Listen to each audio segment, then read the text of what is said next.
Winston Leonard Spencer Churchill, born on a cold November day in 1874, in the grand, echoing halls of Blenheim Palace, the very heart of British nobility. A boy who, even from his first breath, seemed destined for something beyond the ordinary. But behind the opulence and the power of his birthplace, shadows lingered. His father, Lord Randolph Churchill, a man of immense political influence, was distant, cold. Lord Randolph's sharp mind and fiery ambition were evident to all, but they were not directed at his son. Young Winston longed for his father's approval, a smile, a word of encouragement. Yet, time after time, he was met with silence, with icy indifference. His mother, Jenny Jerome, beautiful, dazzling, and always at the center of society, was a different kind of presence. She was warm and loving when she was around, but often, she wasn't. Her social life in London swept her away, leaving Winston in the care of nannies and tutors. He watched her from afar, craving her attention, hoping that one day she would truly see him. As a child, Winston's world was one of contradiction. He had every luxury, every privilege, yet he was profoundly lonely. He was sent off to boarding schools at a young age, where isolation followed him like a shadow. His letters to his parents were filled with desperate pleas for affection, for recognition, but their replies were few and cold. At school, Winston was rebellious, unruly, always in trouble. His schoolmasters despaired of him, this small, stubborn boy with a fiery temper and an iron will. He struggled with his studies, especially in subjects like math and Latin, where failure seemed to chase him at every turn. His reports were filled with disappointment. But beneath the surface, something was stirring. Though he faced academic hardships, Winston had dreams. Big dreams. Dreams of adventure, of action, of doing something great. He imagined himself as a soldier, a leader, a man of destiny. The vast British Empire, stretching across continents, called to him like a distant drumbeat. Even as a boy, he could see it, he could feel it. Someday, he thought, someday, I'll make my mark. But life as a child of privilege came with expectations, and Winston felt the weight of them, heavy on his young shoulders. He was supposed to be polite, obedient, a shining example of aristocratic perfection. Instead, he was wild, loud, constantly in trouble. Would he ever be enough? As he grew older, those early years of loneliness and rejection shaped him.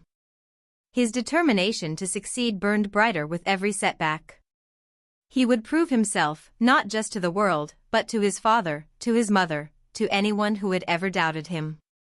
I will make them see, he whispered to himself, time and time again. His failures, instead of breaking him, became fuel for his ambition. The world didn't know it yet, but Winston Churchill was a force of nature in the making. At Harrow, the prestigious boarding school where he was eventually sent, things didn't improve much academically. Again, he struggled in his studies. He was placed at the bottom of his class, and his schoolmasters were less than kind. They saw a boy with potential but little interest in formal education. He often found himself daydreaming, imagining battles, conquests, grand speeches that would sway nations. But Harrow would give him something far more valuable than grades, it would give him a voice. Winston joined the school's debating society. Here, finally, was a stage where he could shine. His words were powerful, his speeches electrifying.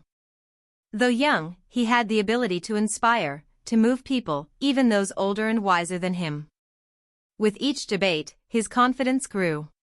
He wasn't just the rebellious boy in the back of the class anymore. He was a leader in the making. But outside the debating hall, life remained a battle.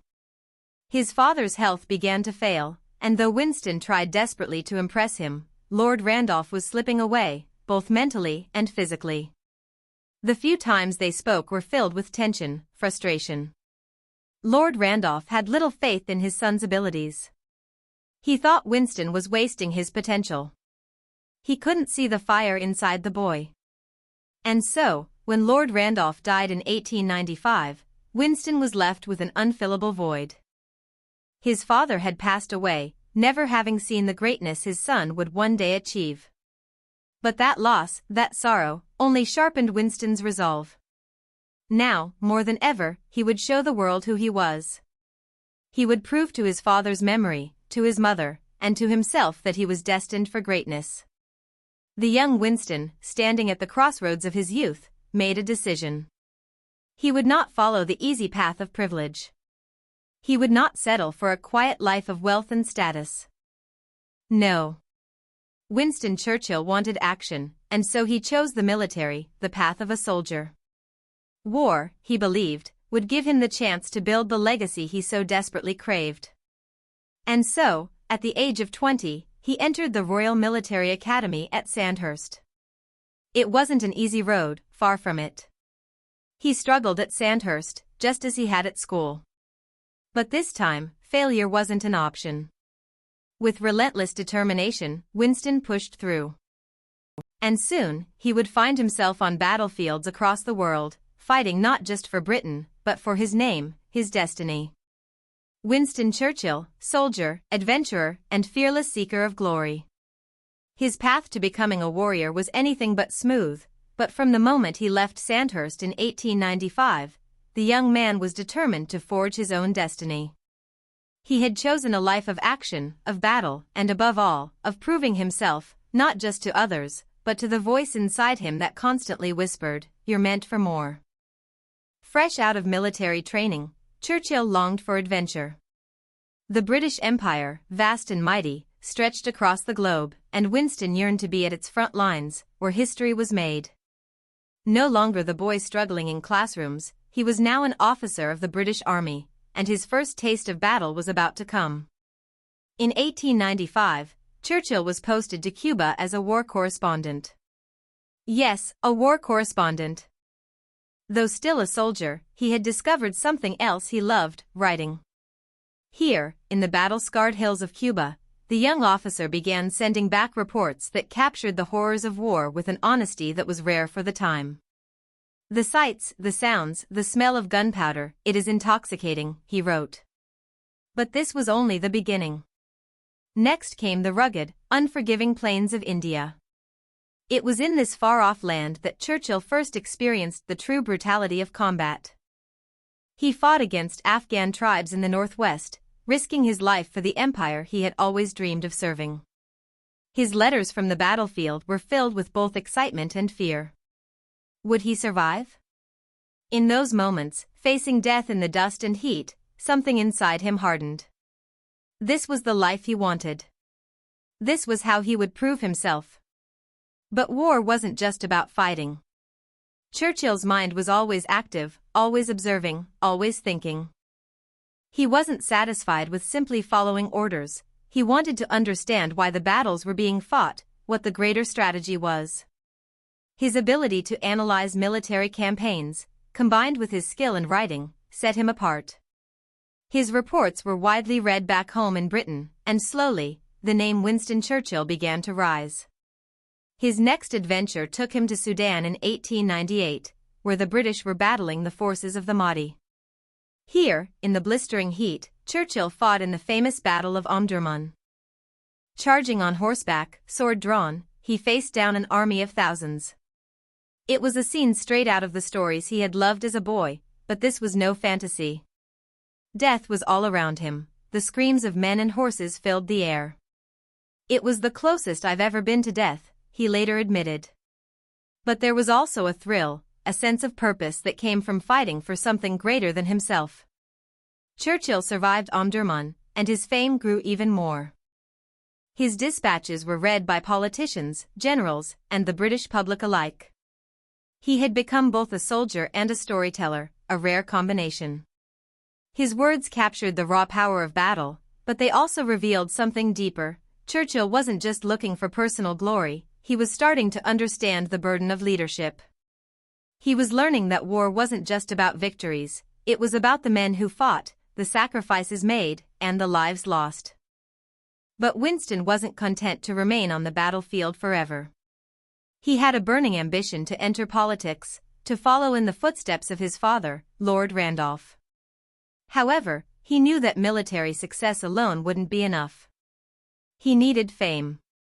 He needed something spectacular to catch the attention of the political elite in London. And in 1899, fate handed him exactly what he needed. South Africa. The Boer War.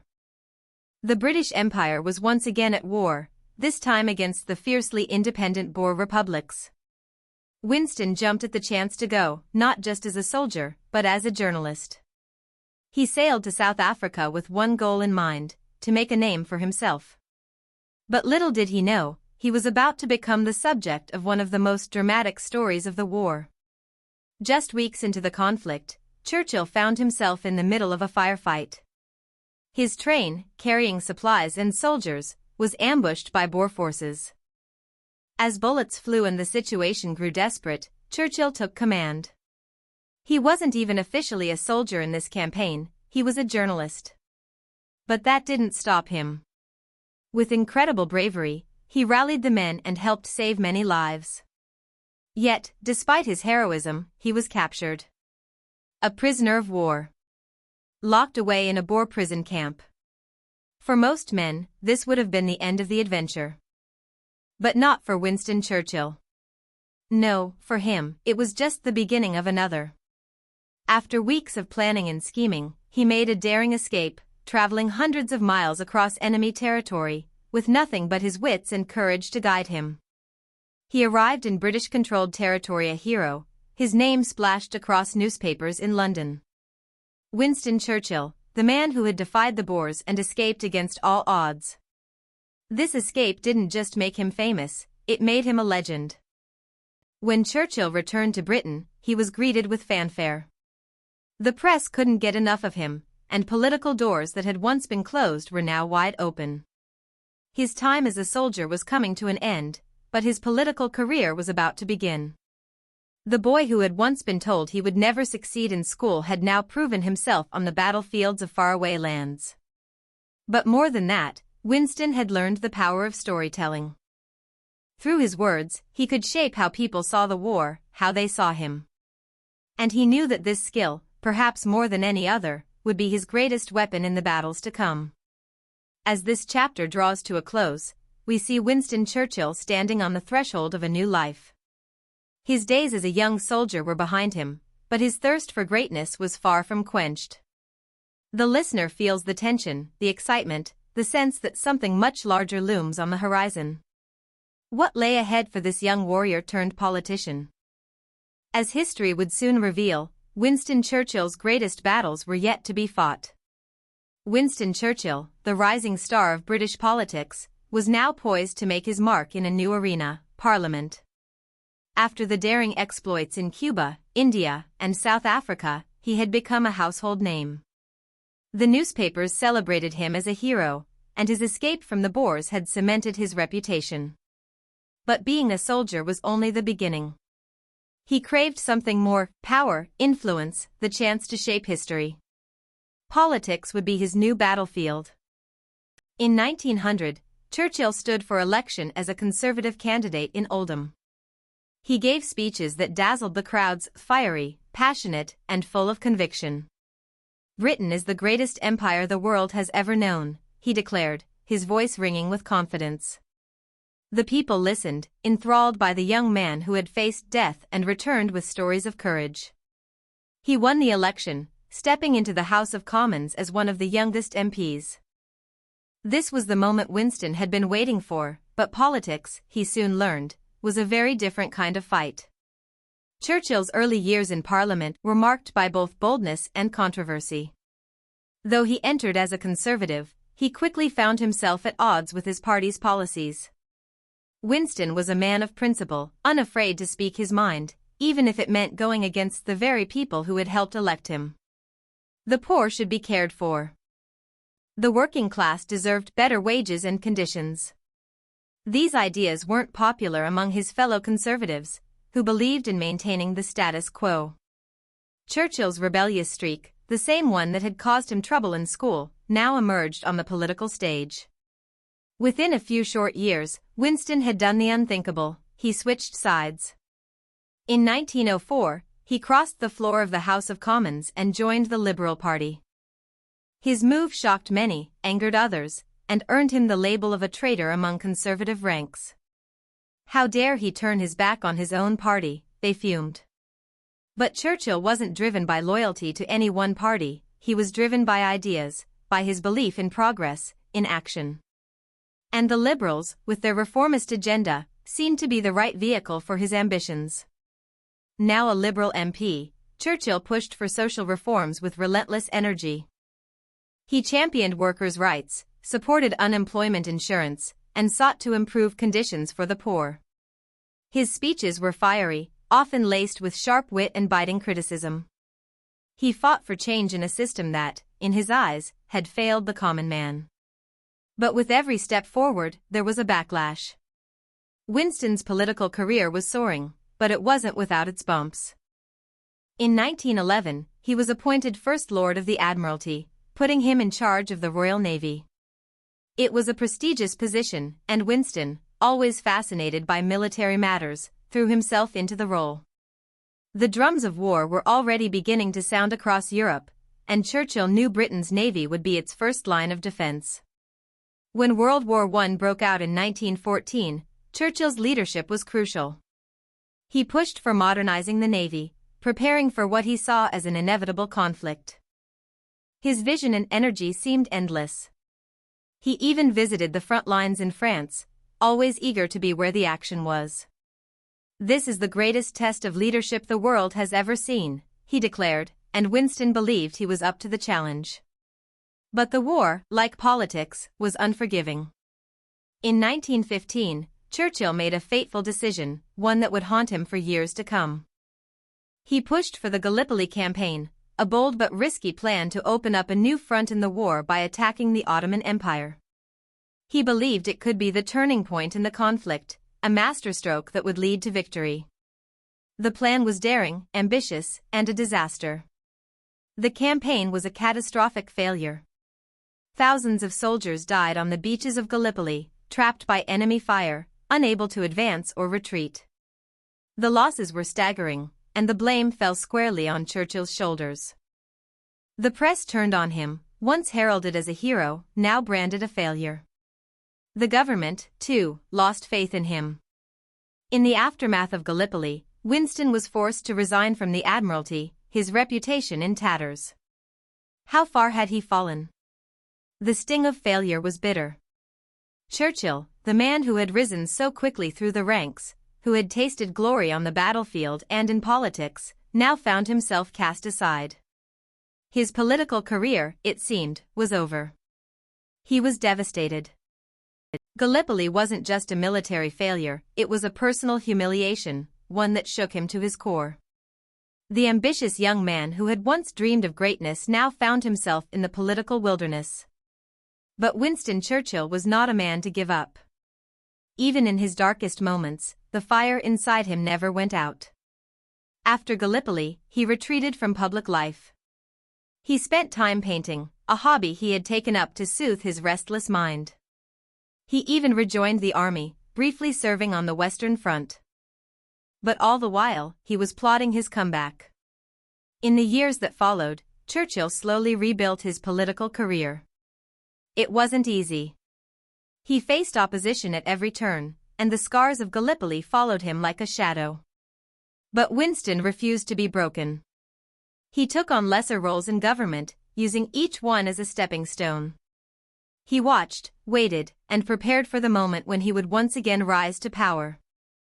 This chapter is not just a story of political triumph and defeat. It is a lesson in resilience. Winston Churchill's rise was meteoric, but his fall was devastating.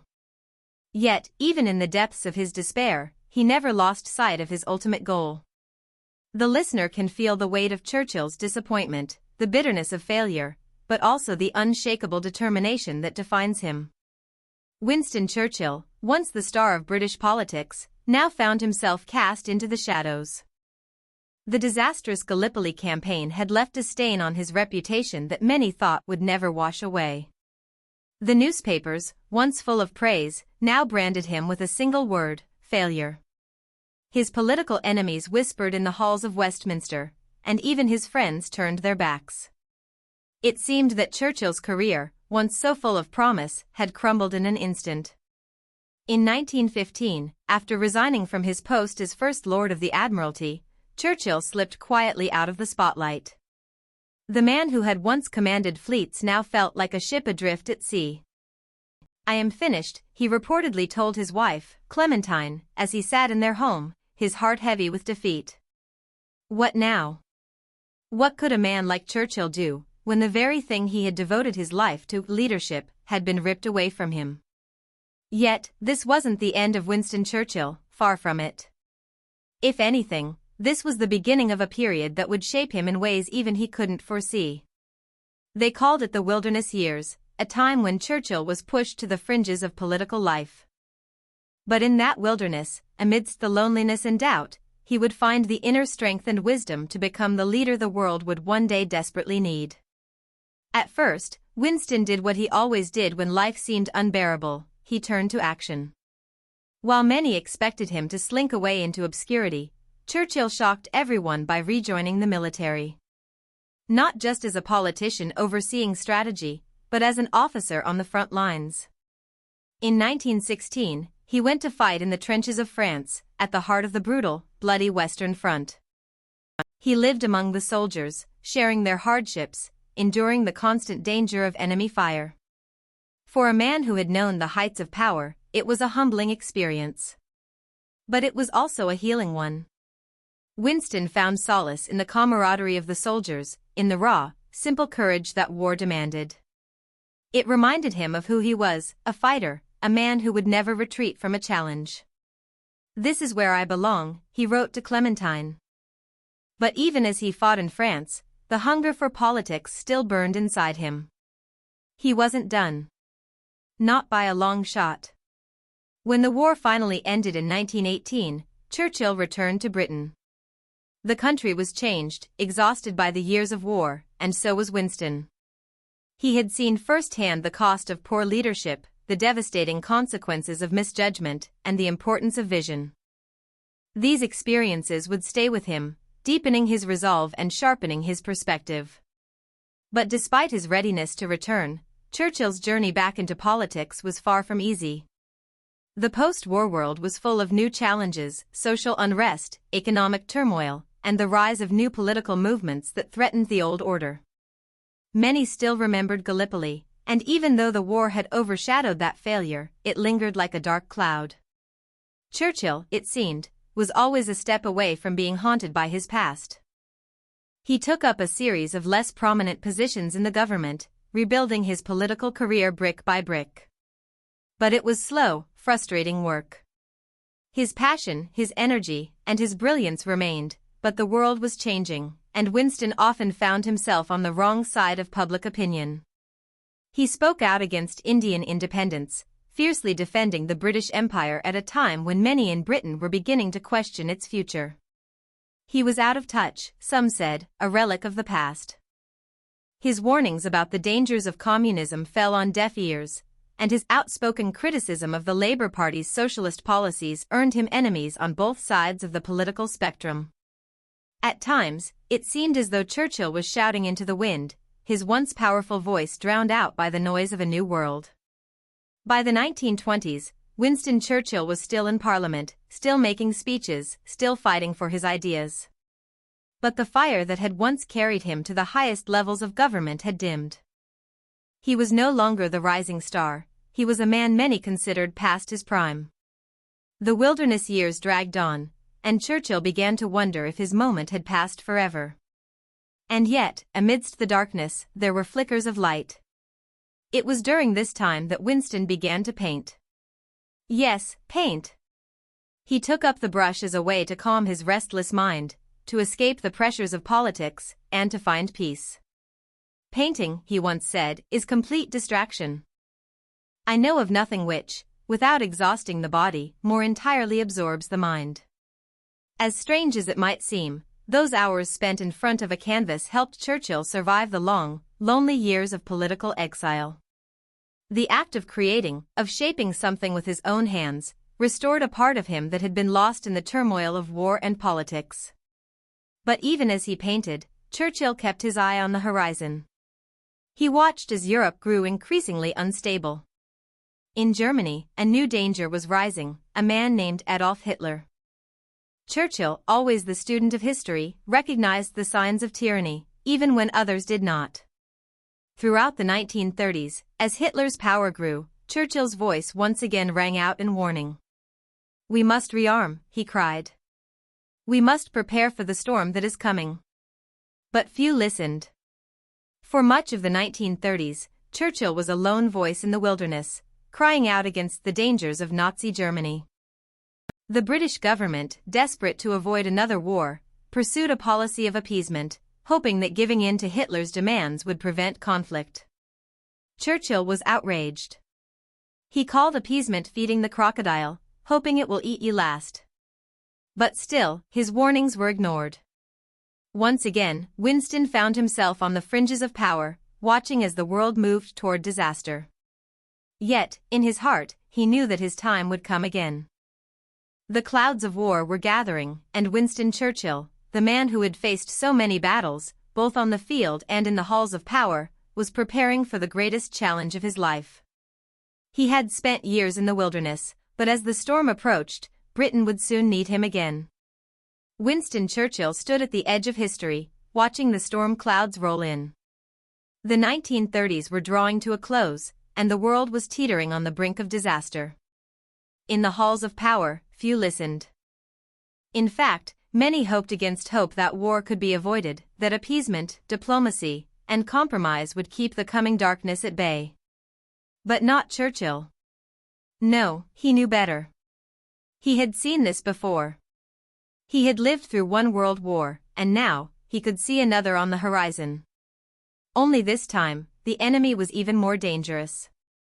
For years, Churchill had been warning anyone who would listen about the rise of Adolf Hitler and the Nazi regime.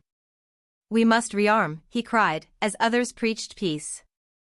"We must prepare," he urged, as political leaders in Britain and across Europe signed treaties and made concessions to keep Hitler's ambitions in check. But each time, his voice was drowned out by the chorus of optimism. Surely, they thought, no one would be foolish enough to start another war so soon after the horrors of the Great War? How wrong they were. Churchill, cast out of the inner circles of power, watched with mounting frustration. He knew what was coming. He saw it in Hitler's speeches, in the brutal expansion of the German military, in the persecution of Jews and political opponents across the Third Reich. He saw it in the swastika-covered parades, the salutes, the madness that was spreading across Europe. And yet, Britain did nothing. The policy of appeasement, led by Prime Minister Neville Chamberlain, was in full force.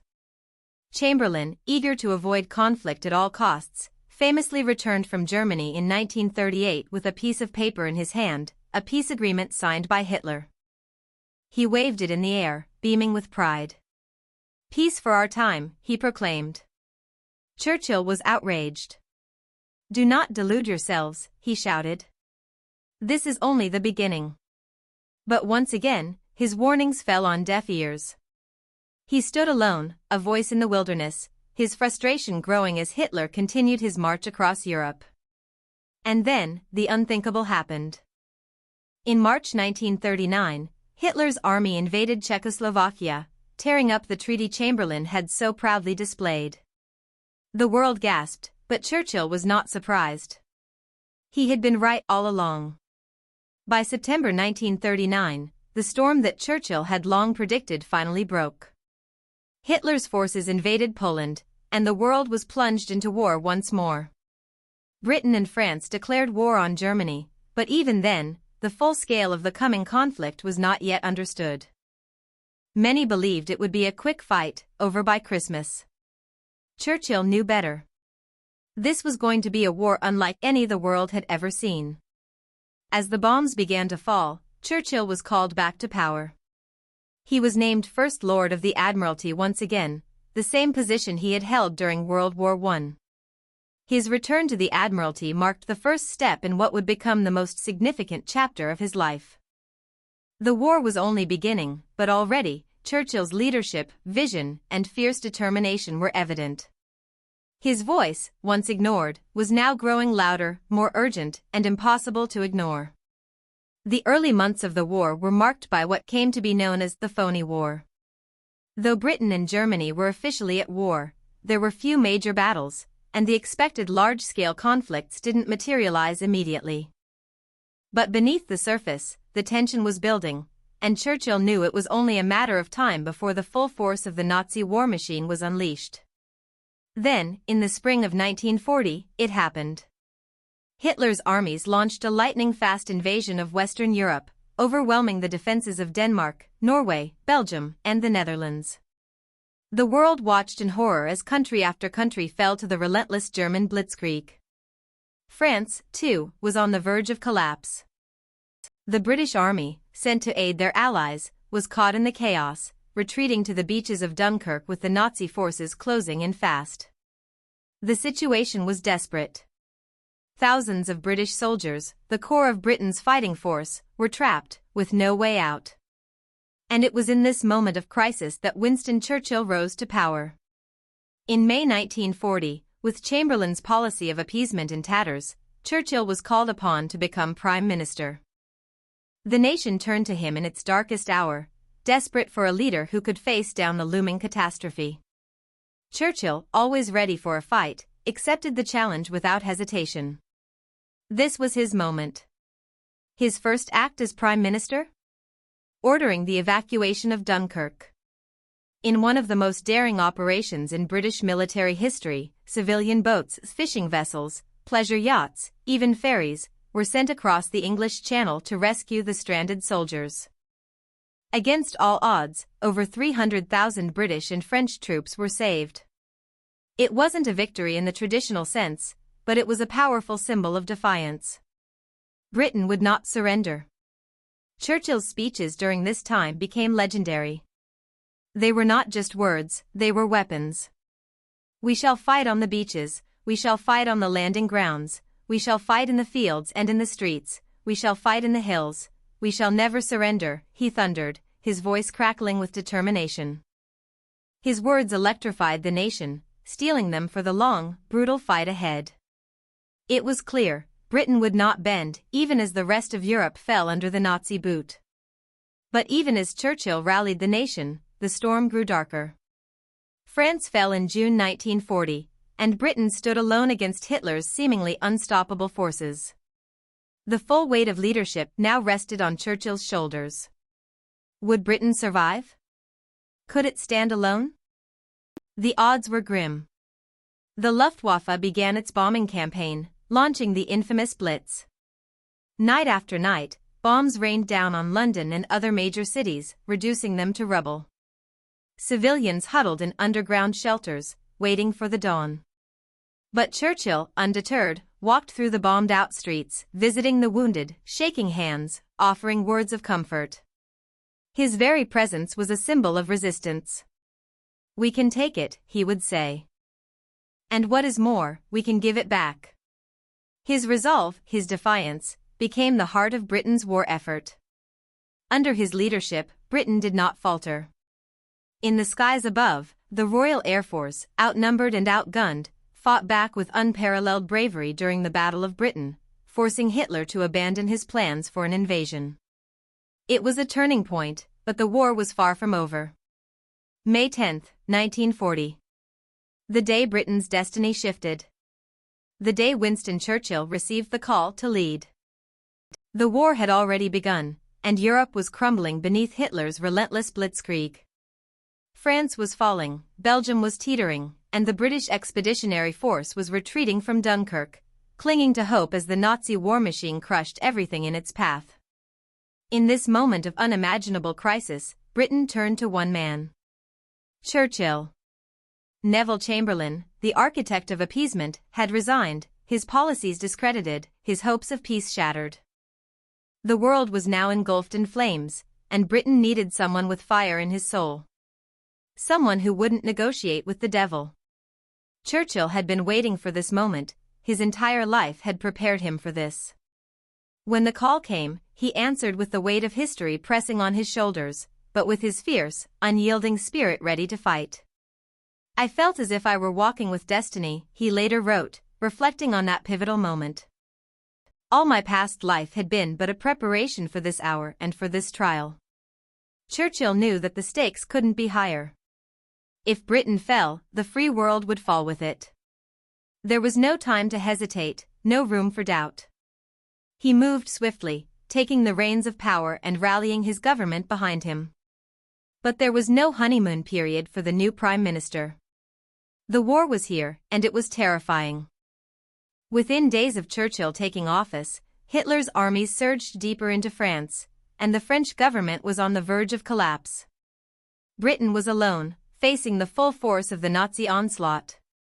Many in Parliament feared the worst, whispering in dark corners that perhaps an armistice, a peace deal with Hitler, would be Britain's only chance of survival. But Churchill would hear none of it. "You cannot reason with a tiger when your head is in its mouth," he roared in one of his first speeches as Prime Minister. For Churchill, there was only one option: victory. His voice, steady, commanding, and resolute, became a beacon of hope in the darkest of times. Victory at all costs. Victory in spite of all terror. Victory, however long and hard the road may be. These weren't just words. They were a promise. But the situation was dire. In late May, as the Nazis closed in on Dunkirk, it seemed that Britain might lose its entire army. Over 300,000 British and Allied troops were trapped on the beaches, with nowhere to run, no way to escape. The German forces were tightening the noose, and if those soldiers were lost, Britain would have no defense left against a full-scale invasion. In that moment, Churchill made one of the most critical decisions of the war. He launched Operation Dynamo, a bold, desperate attempt to rescue the stranded troops from Dunkirk. But this wasn't a typical military evacuation. Churchill's call went out to the civilian population of Britain. Anyone with a boat, no matter how small, was asked to cross the English Channel and bring the soldiers home. The response was overwhelming. Hundreds of fishing boats, pleasure yachts, and merchant ships set sail, braving enemy fire, rough seas, and mine-laden waters to pull off one of the most miraculous rescues in history. The evacuation of Dunkirk wasn't a military victory, but it was a triumph of the human spirit. Churchill called it a miracle of deliverance, and for good reason. Over 300,000 troops were saved, more than anyone had dared hope. But Churchill, ever the realist, knew that this was only the beginning. Britain had escaped disaster, but the full weight of Hitler's war machine was still looming. In early June, as France fell to the Nazis, Churchill addressed the British people with one of his most famous speeches. The country was bracing itself for the inevitable onslaught, and morale was dangerously low. But Churchill's words lifted the nation's spirits and steeled its resolve. His speech, delivered with a growl of defiance, rang out across the airwaves. "We shall fight on the beaches, we shall fight on the landing grounds, we shall fight in the fields and in the streets, we shall fight in the hills, we shall never surrender." Those words, echoing in the hearts of every Briton, sent a clear message to the world: Britain would stand alone, if necessary. It would fight on, no matter the cost. Churchill's speeches were more than just words, they were weapons, wielded to inspire courage and resilience in the face of overwhelming odds. Every speech, every radio broadcast, stirred the souls of the British people and became a rallying cry for freedom. His ability to turn fear into determination was unmatched, and in those critical early months, it was Churchill's leadership that kept Britain in the fight. But the enemy was relentless. After the fall of France, Hitler turned his gaze across the English Channel. Operation Sea Lion, the Nazi plan to invade Britain, was set in motion, and the first phase would be an air assault. If Germany could destroy the Royal Air Force, the invasion would follow. And so began the Battle of Britain, a battle for survival fought in the skies above England. In the summer of 1940, the Luftwaffe launched wave after wave of attacks, bombing airfields, factories, and cities. The Royal Air Force, outnumbered and exhausted, fought back with everything they had. The tension was unbearable. Night after night, Churchill stayed awake, watching the skies, receiving reports, his heart heavy with the knowledge that Britain's fate rested on the shoulders of a few hundred young pilots. But he never wavered. His confidence in the RAF never faltered, even as the bombs rained down on London and other cities in what would come to be known as the Blitz. Churchill knew that this battle wasn't just for Britain, it was for the free world. If we fail, he said, the whole world, including the United States, will sink into the abyss of a new dark age. The gravity of the situation was not lost on him, but he still managed to find words of hope in the darkest of moments. And then, when the tide of the battle began to turn in Britain's favor, Churchill delivered one of his most famous lines: "Never in the field of human conflict was so much owed by so many to so few." With those words, Churchill immortalized the bravery of the RAF pilots, the few who had saved Britain from invasion. Their courage, combined with Churchill's indomitable spirit, had kept the flame of freedom burning when it seemed the world might be consumed by darkness. As the Battle of Britain came to a close in the autumn of 1940, Hitler called off his invasion plans. Britain had survived, bloodied but unbroken. The war was far from over, but Churchill had led his nation through its darkest hour. His leadership, his words, and his unshakable belief in victory had kept Britain standing when all seemed lost. And yet, Churchill knew the fight was far from won. The coming years would bring new challenges, new dangers, and new battles. But for now, as the chapter draws to a close, we see Churchill standing tall, his nation behind him, ready for whatever came next. He had answered the call to lead, and Britain, against all odds, had found its strength. Autumn 1940. Britain, battered but not broken, stood alone. France had fallen. Nazi Germany now controlled almost all of Western Europe. And across the English Channel, Adolf Hitler, frustrated by his failure to break the Royal Air Force in the Battle of Britain, turned his rage on the British people. His plan was simple: terror from the skies. If he couldn't conquer Britain with tanks and soldiers, he would try to bomb them into submission. And so began the Blitz, one of the most harrowing chapters in British history. Night after night, the skies over London filled with the roar of German bombers. Sirens wailed across the city, sending people scrambling into underground shelters. The bombs rained down with terrifying precision, reducing entire neighborhoods to rubble, turning homes, businesses, and landmarks into piles of twisted metal and ash. London burned, week after week. But still, it did not break. For Winston Churchill, the Blitz was personal. Every bomb that fell on London seemed to him like a direct assault on the British spirit. But instead of retreating into a bunker, Churchill did the unthinkable. He walked among the ruins. Dressed in his signature black suit and bow tie, the Prime Minister visited bombed-out neighborhoods, shaking hands with survivors, offering words of comfort and, more importantly, words of defiance. He would emerge from the rubble, smoke swirling around him, cigar clenched in his teeth, his bulldog-like resolve unshaken.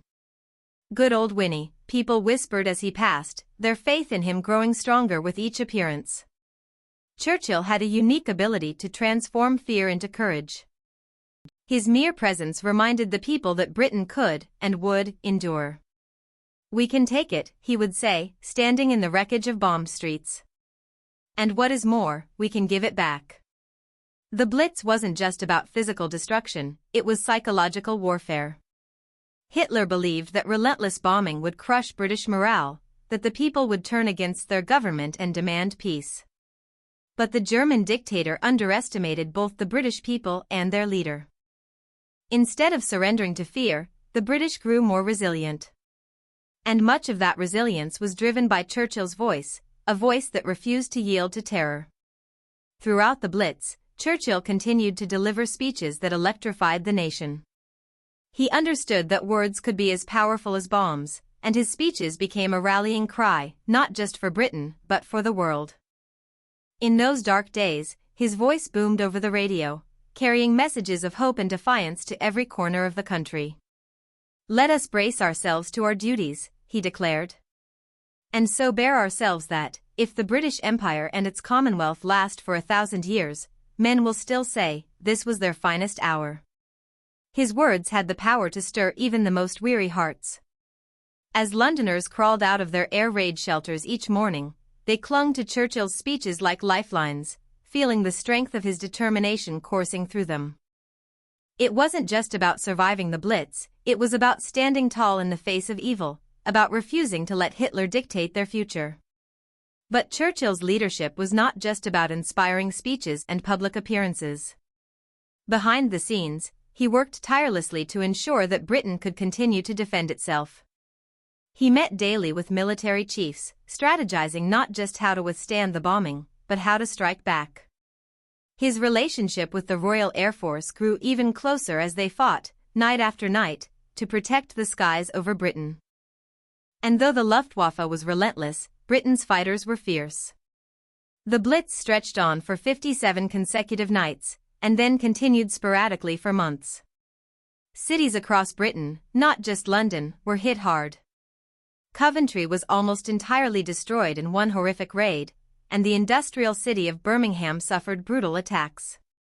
But as the bombs fell, something incredible happened.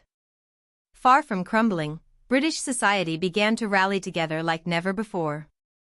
Communities came together to clear the rubble, help the wounded, and rebuild what had been lost. Volunteers worked side by side with the military, firefighters, and police to keep the country running. Churchill recognized the extraordinary resilience of his people. This, he knew, was the true strength of Britain, its people. In one of his most famous radio broadcasts, he paid tribute to the civilians who were enduring the Blitz with unwavering courage. "These are not dark days, these are great days, the greatest days our country has ever lived.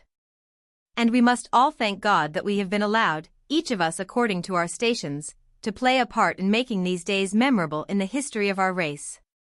But even as Churchill celebrated the strength of the British spirit, he knew the war could not be won alone. Britain's resources were stretched to the limit. Its cities were crumbling, its military was outnumbered, and its people were exhausted. Churchill understood that Britain needed allies, and it needed them fast. And so, he began to focus on strengthening Britain's relationship with the one country that could tip the balance in the war, the United States. President Franklin D. Roosevelt had been carefully watching the events unfold in Europe, but America, still scarred by the First World War, was reluctant to join the fight. Isolationism ran deep, and many Americans believed that Europe's problems were not theirs to solve. But Churchill was relentless. He knew that Britain couldn't hold out forever without American help, so he bombarded Roosevelt with letters, telegrams, and personal appeals. In his correspondence with Roosevelt, Churchill mixed charm with urgency. He didn't just ask for help, he painted a picture of the world's future if Hitler were to win. The free world, he argued, was at stake. Democracy itself was under siege. If Britain fell, America would be next. Slowly, but surely, Roosevelt began to shift his position. He offered support in the form of supplies and military aid, even though the United States wasn't officially at war yet. As the Blitz dragged on, Churchill also sought to unite his country by reinforcing the idea that Britain's fight wasn't just about survival, it was about fighting for a greater cause. In speech after speech, he framed the war as a moral battle between good and evil, a fight for the very soul of civilization. "This is a war of the people," he declared, "and it must be waged not only by soldiers but by the men, women, and children who make up the fabric of our national life." By the end of 1941, Hitler had turned his attention to the Eastern Front, invading the Soviet Union in Operation Barbarossa. The bombing of British cities began to slow, but the Blitz had left its mark. Thousands were dead, entire cities had been laid to waste, and yet Britain had stood firm. The bombs had failed to break the spirit of the British people.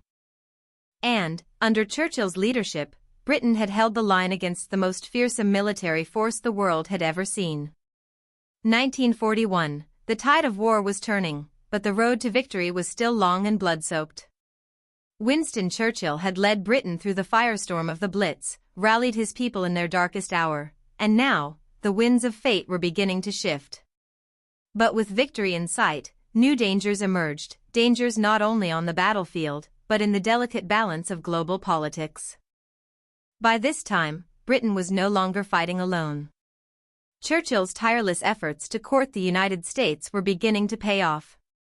The relationship between Churchill and President Franklin D. Roosevelt, though separated by an ocean, was becoming one of the most important partnerships in modern history. Churchill, with his cigars, brash wit, and bulldog determination, and Roosevelt, the calm, thoughtful leader of the free world, were united by a common cause, the destruction of Adolf Hitler. In December 1941, everything changed. Pearl Harbor. The Japanese attack on the U.S. naval base brought America into the war at last.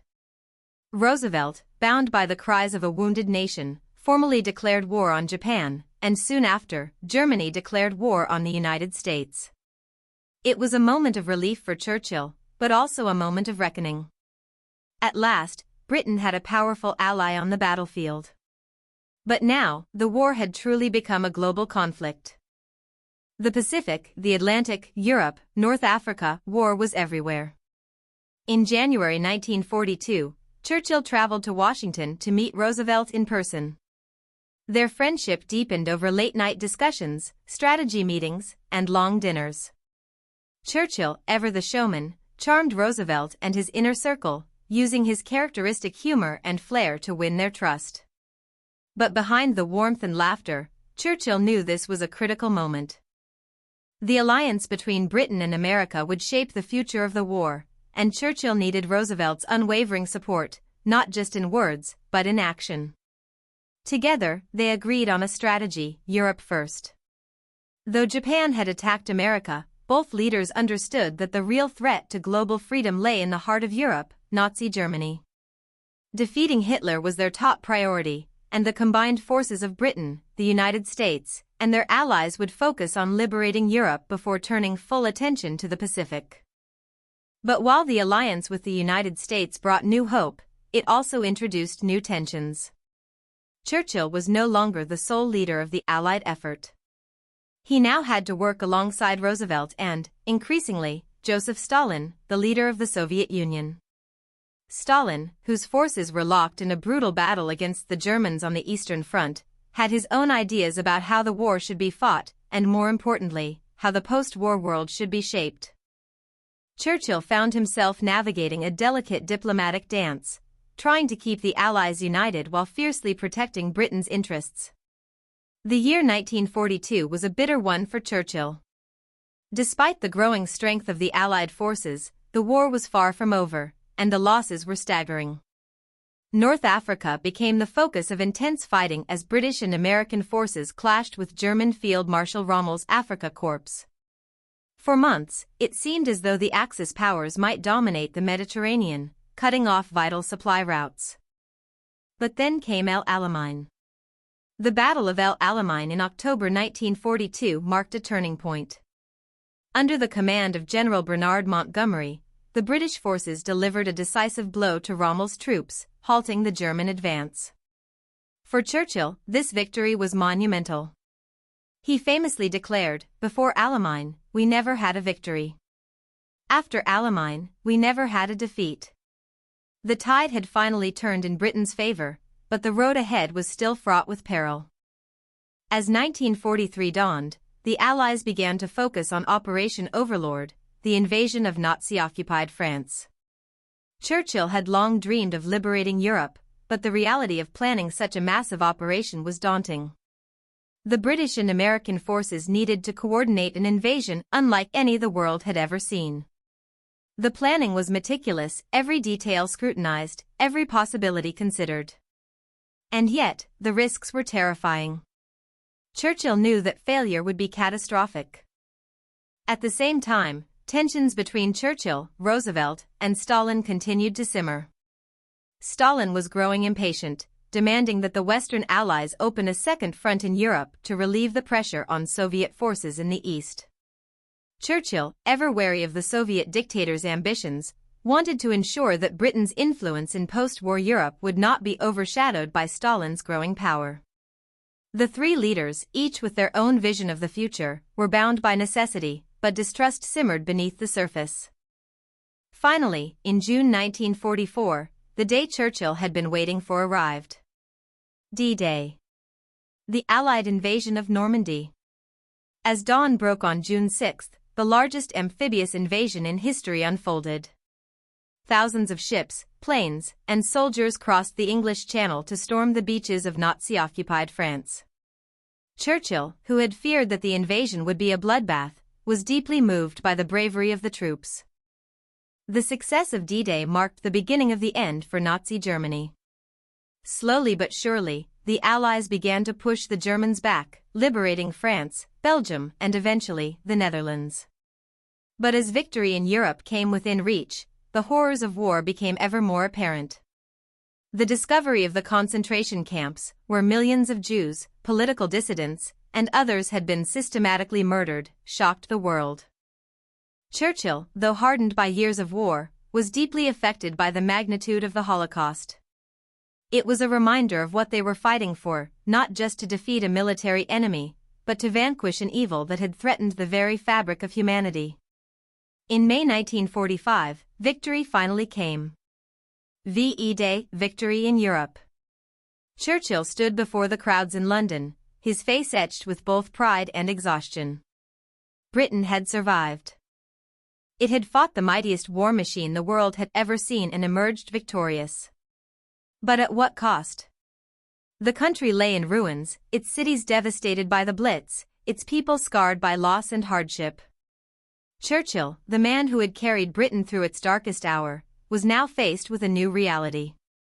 The war was over, but the challenges of peace were just beginning.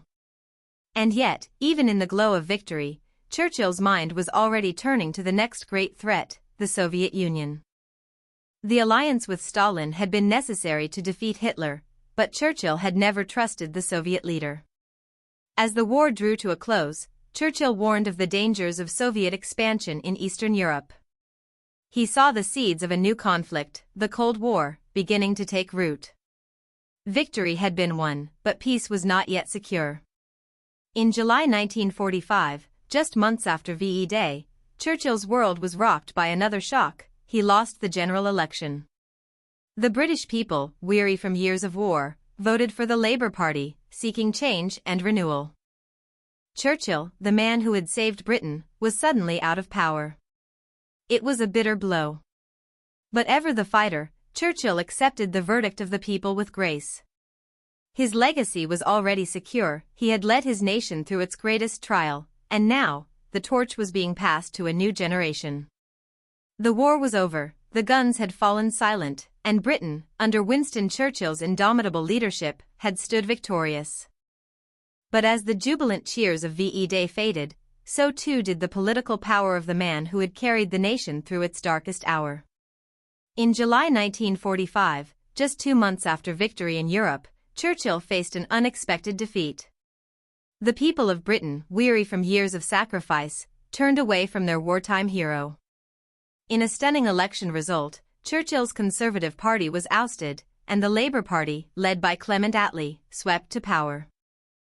Churchill, the unshakable wartime leader, was now a man without office, his influence seemingly waning as Britain looked toward a new future. The election result came as a crushing blow. For Churchill, it was not just a political defeat, it was personal. He had devoted every ounce of his energy, every waking moment, to leading Britain through the war. Now, in the aftermath, the nation had chosen a new direction without him. He accepted the result with his characteristic grace, though the sting was undeniable. "They have a perfect right to kick me out," Churchill remarked to friends after the election. "That is democracy. That is what we have been fighting for." But deep down, the loss weighed heavily on him. How could the people have forgotten so quickly? How could they turn their backs on him after everything? For Churchill, this was a turning point. The fierce battles of war had been replaced by the quieter, more subtle struggles of peace. Attlee and the Labour government focused on rebuilding Britain, creating a welfare state, nationalising industries, and addressing the deep economic and social wounds left by the war. They offered hope for a better, fairer Britain, while Churchill seemed to many like a figure of the past, a man whose vision was tied to empire, not the egalitarian future that so many Britons now desired. But Churchill was far from finished. Even as he stepped into the role of leader of the opposition, he remained a towering figure on the world stage. His speeches still commanded attention, his words still carried weight, and his mind was still sharp with ideas and warnings. He continued to shape public opinion, urging Britain to remain vigilant in the face of a new and growing threat, the Soviet Union. In March 1946, Churchill delivered one of his most famous speeches, in Fulton, Missouri, alongside President Harry Truman. Standing before an audience in the heart of America, Churchill uttered the words that would define the next era of global politics. From Stettin in the Baltic to Trieste in the Adriatic, an Iron Curtain has descended across the continent. The Iron Curtain. With those words, Churchill captured the looming menace of Soviet expansion, the divide between the free West and the communist East. He had been instrumental in defeating fascism, but now he sounded the alarm about the next great challenge facing the world, the Cold War. His speech sent shockwaves through political circles. The war was over, but the fight for freedom was not. Churchill, ever the strategist, saw the dangers ahead more clearly than most. But back home, Britain was changing. The days of empire were beginning to fade. The colonies that Churchill had once held so dear were seeking independence, and Britain, exhausted from years of conflict, was no longer the global superpower it had been. Churchill struggled to accept this reality. To him, the British Empire was a symbol of strength and unity, a beacon of civilization. But the world had moved on. The winds of change were blowing through Africa, India, and the Middle East. Churchill, for all his brilliance, remained tied to the past, his vision clouded by nostalgia for a time when Britain ruled the seas. His health, too, was beginning to fail him. The years of war, the constant pressure, and his relentless work ethic had taken their toll. In 1949, Churchill suffered a stroke, though he kept the news hidden from the public.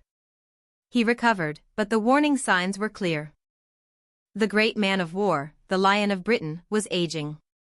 His steps grew slower, his once roaring speeches now tempered by fatigue. Yet, despite these signs of decline, Churchill's mind remained razor-sharp. He had lost none of his intellectual vigor, none of his passion for politics and global affairs. Then, in 1951, in a remarkable political comeback, Churchill returned to Downing Street. He was once again Prime Minister, though this time, the context was very different. The war was over, and the challenges Britain faced were no longer about survival, but about rebuilding and reimagining its place in the world. Churchill, now in his late 70s, approached this new role with the same determination and spirit that had defined his career. But there was a quiet acknowledgement, even among his closest allies, that this Churchill was not the same man who had led Britain through the war. His second term as Prime Minister was marked by a focus on maintaining Britain's global influence in a rapidly changing world. He worked to strengthen ties with the United States, particularly as the Cold War intensified. Churchill's relationship with the new American president, Dwight D. Eisenhower, was warm, though Churchill privately worried about the growing tensions between East and West. His deep distrust of Soviet intentions never wavered. He believed that only through unity between Britain, the U.S., and the West could the free world resist the spread of communism. But his health continued to decline. In 1953, Churchill suffered another stroke, this one far more severe than the first.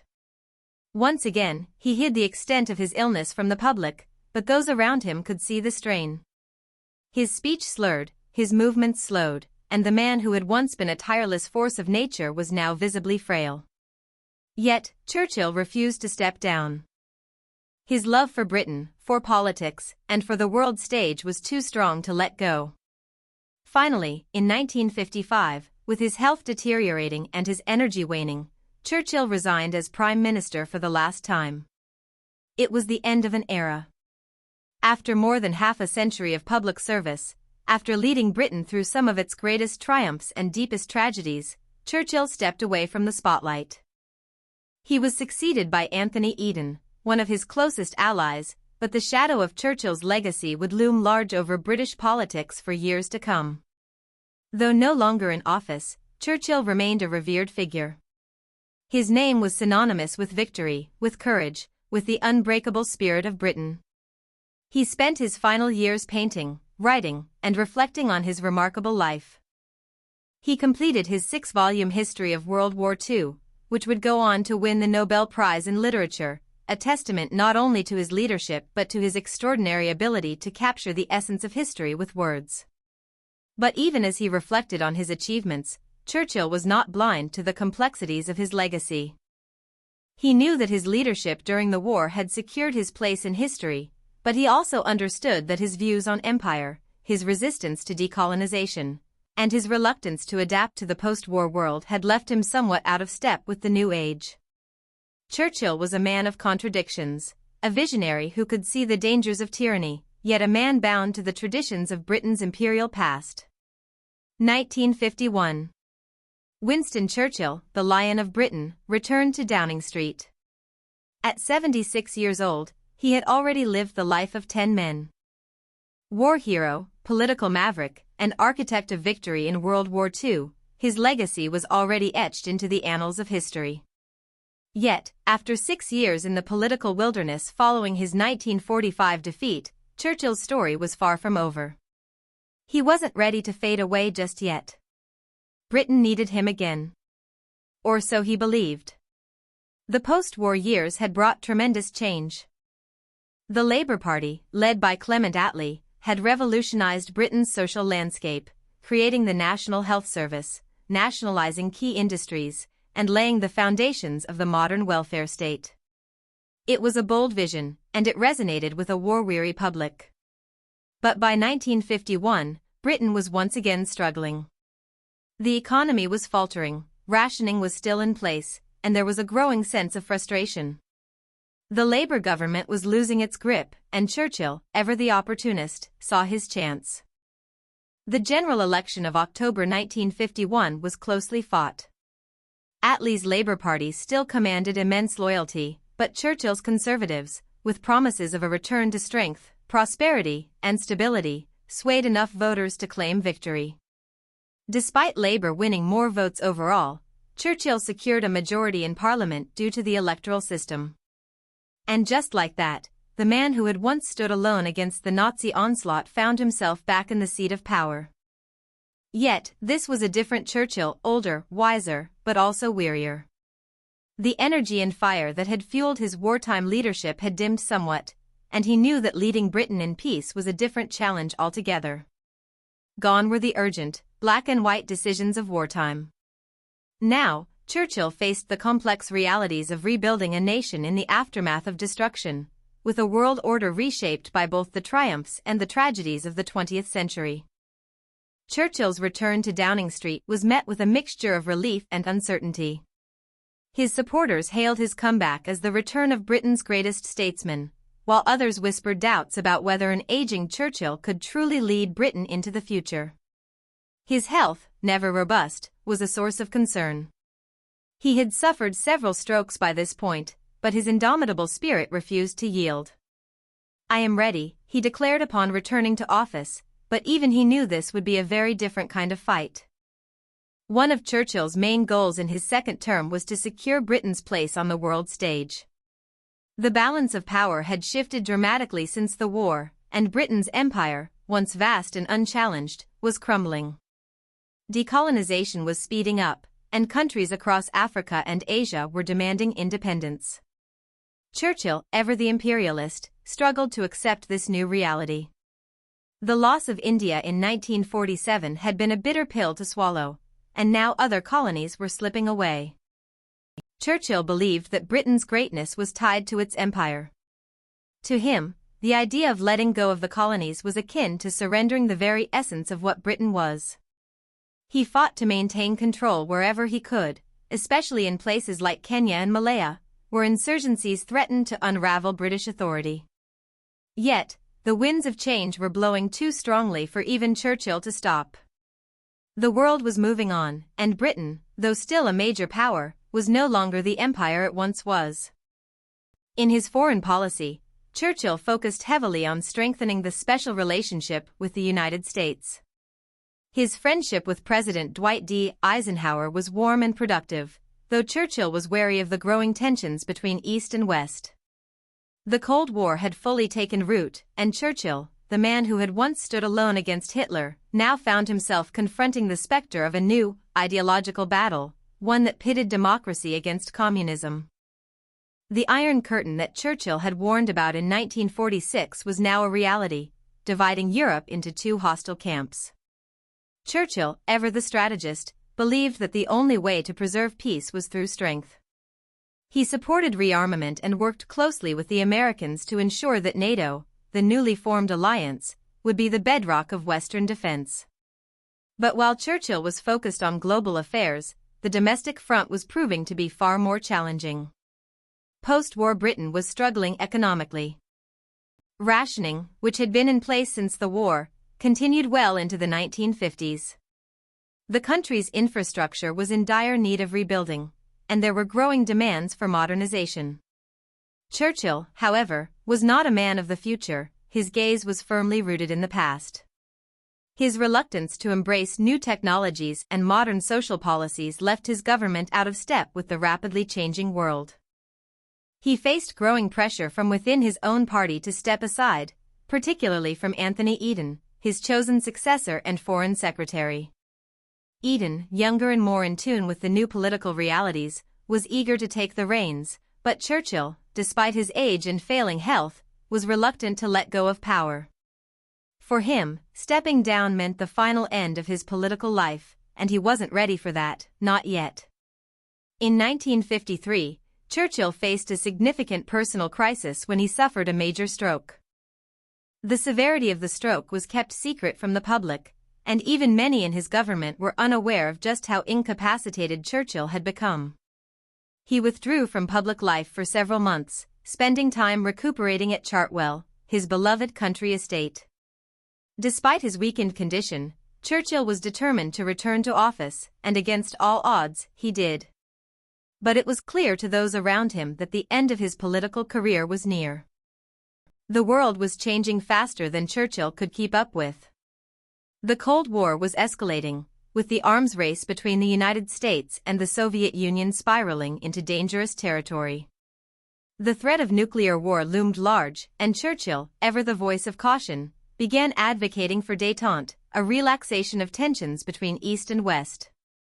He believed that peace, no matter how fragile, was the only way to avoid the horrors of another global conflict. By 1955, it was clear that Churchill could no longer carry the burdens of leadership. His health was failing, and his once mighty presence had faded. Finally, on April 5 of that year, Winston Churchill resigned as Prime Minister for the second and final time. His resignation was bittersweet. He knew that his time had passed, that Britain needed fresh leadership to face the challenges of the future. Anthony Eden succeeded him, but the shadow of Churchill's legacy would loom large over British politics for years to come. Though he had stepped down from office, Churchill remained a beloved figure in Britain and across the world. He spent his remaining years reflecting on his remarkable life, writing, painting, and enjoying time with his family. He was awarded the Nobel Prize in Literature in 1953 for his 6-volume work, The Second World War, a monumental achievement that solidified his place not just as a statesman, but as a historian and writer of immense talent. The echoes of Winston Churchill's speeches, his triumphs, his failures, still reverberated across Britain and the world. The man who had once stood alone against the tides of tyranny, who had led his nation through war, now stood on the shores of retirement, watching as history continued to unfold. Yet even in retirement, Churchill's presence was felt everywhere. His influence lingered in every decision, every debate, every shift in global politics. He was a lion in winter. By the late 1950s, Britain was changing rapidly. The empire that Churchill had fought so fiercely to preserve was disintegrating. One by one, colonies declared independence. India, the jewel of the British Empire, had already parted ways in 1947, and now nations across Africa and the Caribbean were following suit.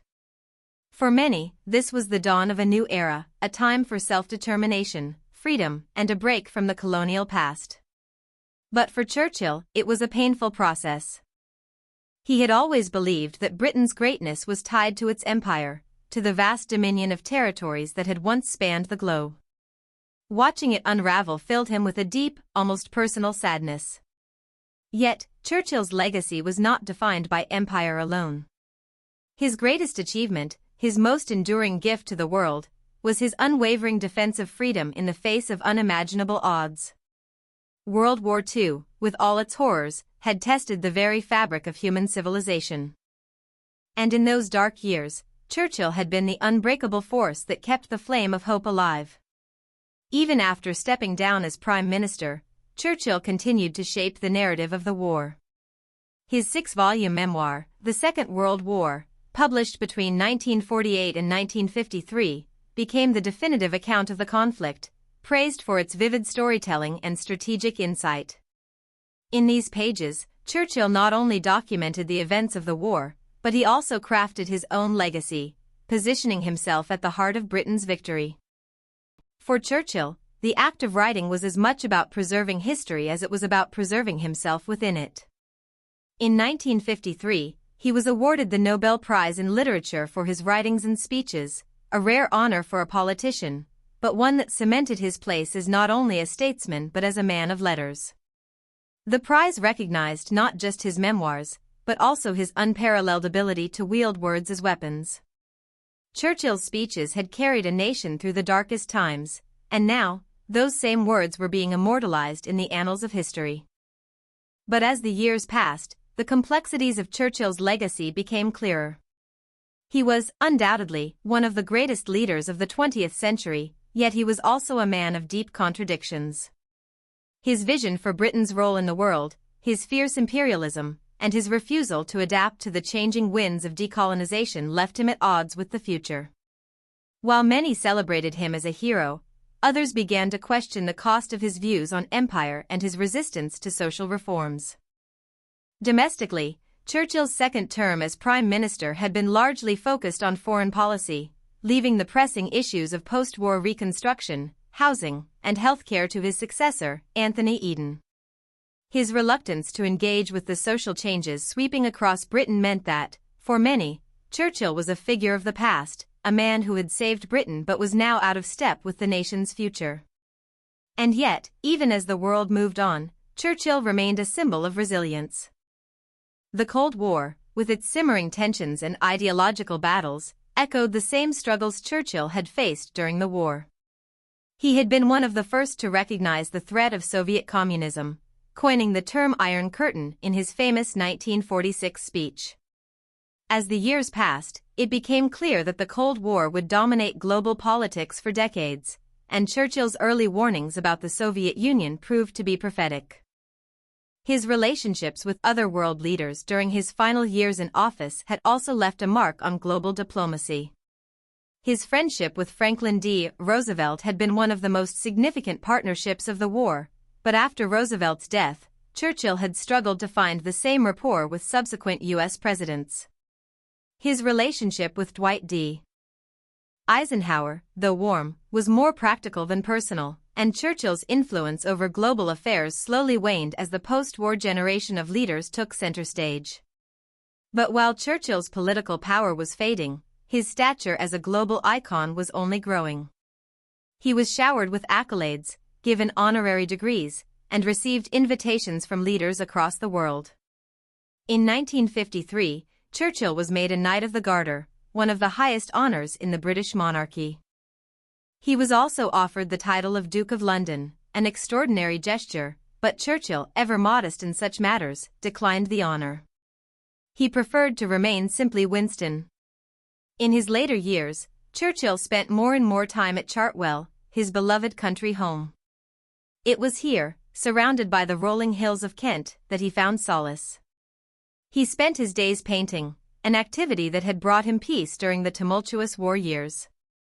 His paintings, many of which were of landscapes and seascapes, offered a glimpse into a softer, more introspective side of the man. "When I get to heaven," he once said, "I mean to spend a considerable portion of my first 1,000,000 years in painting." But even as he found peace in his personal life, the toll of a lifetime of service and stress was beginning to show. His health, which had been fragile for years, continued to decline. He suffered several strokes, the most severe in 1953, which left him physically weakened, though his mind remained sharp. Despite these challenges, Churchill continued to attend Parliament, always determined to contribute, even if his voice no longer carried the same weight as it once had. By the early 1960s, Churchill's public appearances had become rare. His frailty was visible, and those who knew him well could see that the lion was preparing for his final rest. In 1963, President John F. Kennedy made Churchill an honorary citizen of the United States, a unique honor and a final testament to his profound impact on the world stage. It was clear to all that Churchill's influence transcended borders. He belonged not just to Britain, but to the world. As 1964 turned to 1965, Winston Churchill, now 90 years old, quietly slipped away from public life. On January 15, 1965, he suffered another stroke, one from which he would not recover. He died on January 24, 1965, exactly 70 years to the day after his father, Lord Randolph Churchill, had passed. His death marked the end of an era. The nation mourned, and the world paused to remember the man who had saved civilization in its darkest hour. Churchill's funeral was the largest state occasion in Britain's history, attended by world leaders, royalty, and dignitaries from every corner of the globe.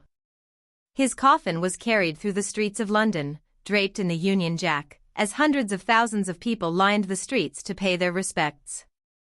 In one final act of symbolism, as Churchill's coffin passed down the Thames, the cranes of London's docklands dipped in salute, the same cranes that had stood as silent witnesses to the bombs of the Blitz. As this chapter closes, we are left with the image of Winston Churchill, the Lion of Britain, resting at last. His legacy, both monumental and complex, would be debated for decades to come. But one thing was certain: Churchill had changed the course of history. He had fought not just for Britain, but for the very soul of humanity. And though the man was gone, the spirit of his leadership, his courage, and his fierce belief in the power of words and action lived on. January 24, 1965, the world stood still. Winston Churchill, the indomitable lion, the man whose voice had carried a nation through its darkest days, was gone. As news of his death spread, the gravity of the moment settled in. It wasn't just the passing of a man, it was the end of an era. For over half a century, Churchill had been a constant presence in the world's political landscape, shaping the course of history with his unyielding will and iron resolve. Now, his watch had ended. The days that followed were marked by reflection and reverence. People across Britain, and indeed the world, began to reckon with the enormity of his legacy. This wasn't just about a leader who had steered Britain to victory in World War II, it was about a man who had embodied the spirit of resistance and courage when hope seemed lost. For many, Churchill wasn't just a political figure, he was a symbol of survival, of determination, of never giving up in the face of overwhelming odds. London prepared for a funeral unlike any other. Churchill had been offered a state funeral years before, and now the plans were set in motion. It would be the largest state occasion in British history, a tribute fitting for a man of Churchill's stature. Dignitaries from over 100 countries descended upon the capital to pay their respects, including presidents, prime ministers, and kings. It wasn't just Britain that mourned, Churchill belonged to the world. The day of the funeral, January 30, 1965, dawned cold and grey. The streets of London were lined with thousands of people, braving the chill to catch a glimpse of the solemn procession. Churchill's coffin, draped in the Union Jack, was placed on a gun carriage and drawn through the streets by naval ratings, in the traditional military style. The sound of the marching boots, the rhythmic clatter of the gun carriage, and the muffled tolling of bells echoed through the city. A hush fell over the crowds. This was more than a farewell, it was a collective moment of remembrance.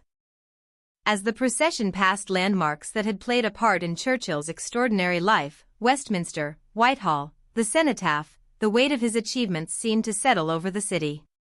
The same streets that had once been filled with the roar of bombers during the Blitz were now silent, as the people paid their final tribute to the man who had stood against that storm. For many, it was impossible to separate Churchill from Britain itself.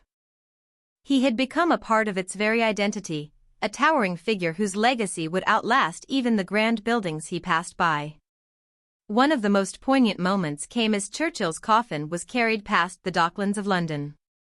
There, the giant cranes, normally busy loading and unloading goods, bowed in unison, dipping as if in reverence to the man who had once walked those same docks during the war, offering words of strength when the bombs had fallen. It was a symbolic gesture that captured the spirit of the day, Britain saluting its greatest son. The service itself, held in St. Paul's Cathedral, was a somber affair. Inside, the vast domed ceiling seemed to hold the weight of history. The great and the good of the world filled the pews, their faces solemn, as they listened to the eulogies. But it wasn't just the elite who mourned. Outside, in homes across Britain, millions watched on television, united in their grief. Churchill had been more than a leader, he had been a voice of the people, and now the people wept for him. As the service ended, Churchill's body was transported by train to his final resting place in the small village of Blaydon, near his birthplace at Blenheim Palace. It was a fitting end. Churchill, who had strode across the global stage for so long, now returned to the quiet countryside, where his journey had begun. As the train passed through towns and villages, people lined the tracks, standing in silence, tipping their hats, some with tears in their eyes. For many, it was the last goodbye to a man they had never met but felt they knew intimately. But even as Churchill was laid to rest, the complexities of his legacy lingered. The world had changed so much during his lifetime, and even more since the war. The empire he had cherished was gone, replaced by a new world order of independent nations. His imperialist views, once considered noble, were now seen as outdated by many. The struggles for independence in India, Africa, and the Caribbean were stark reminders of the flaws in his vision of Britain's global role. Churchill was, after all, a man of his time. His fierce opposition to Indian independence, his harsh stance on labor strikes, and his belief in the supremacy of British rule now seemed out of place in a world that was embracing self-determination and social equality. Some saw him as a relic of a bygone era, a man who had won the war but failed to adapt to the new realities of the post-war world. Yet, these criticisms did little to tarnish his reputation as one of the greatest leaders of the 20th century. The world remembered him for his courage, his indomitable will, and his unmatched ability to rally a nation through words alone. His voice, deep, gravelly, filled with conviction, remained immortal. His speeches, broadcast to millions, had been the backbone of Britain's resistance during the war. "We shall fight on the beaches, we shall fight in the fields and in the streets, we shall never surrender." Those words had become legendary, not just in Britain, but across the world. And even now, long after his death, they were still quoted, still remembered, still carrying the same power they had when they first echoed across the airwaves. Churchill's ability to wield language as a weapon was perhaps his greatest gift. He understood that words could shape not just the present, but the future. And through his words, Churchill had ensured that his legacy would endure. His writings, his speeches, and his memoirs became a permanent part of the historical record, studied, analyzed, and revered for generations to come. But Churchill's legacy was not just one of words. His leadership in Britain's darkest hour, when the nation stood alone against the might of Nazi Germany, was his most enduring achievement. Without Churchill's refusal to bow to the pressure of defeat, without his unrelenting belief in victory, the course of history might have been very different. He had been the anchor in the storm, the voice that refused to give in when all seemed lost. As the years passed, the world would continue to grapple with the complexities of Churchill's legacy. He was not a simple figure, he was a man of immense contradictions. A champion of freedom, yet a defender of empire. A man who inspired with his vision, but whose views on race and empire reflected the prejudices of his time. A leader who brought his country to victory, but who struggled to adjust to the peace that followed. Yet, despite these contradictions, Churchill's place in history remained unshakable. He was, and always would be, the man who saved Britain. The man who stood when others faltered. The man who roared when the world was silent. And though he was gone, his spirit lived on in the Britain he had fought so hard to defend. As this final chapter closes, we are left with the image of Winston Churchill, a man whose life spanned 2 world wars, who witnessed the rise and fall of empires, and who shaped the world we know today. His passing marked the end of an era, but his legacy, complex and grand, would continue to inspire and challenge future generations.